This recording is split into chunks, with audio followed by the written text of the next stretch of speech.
Noong Hunyo 13, 2025, inilunsad ng Israel ang Operation Rising Lion. Mahigit 200 stealth aircraft at drones ang sabay-sabay na umatake sa mga kritikal na pasilidad ng Iran. Kabilang na ang Natanz, Esfahan at Fordow, mga kilalang nuclear facilities ng Iran. Ayon sa mga ulat, isang lihim na Mossad drone base ang itinayo sa loob mismo ng Iran.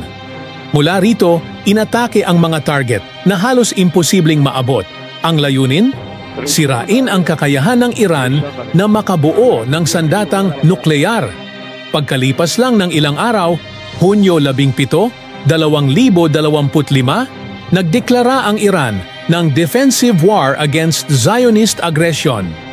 Ang pahayag ng Iran na sila ay nagsimula ng isang defensive war against Zionist aggression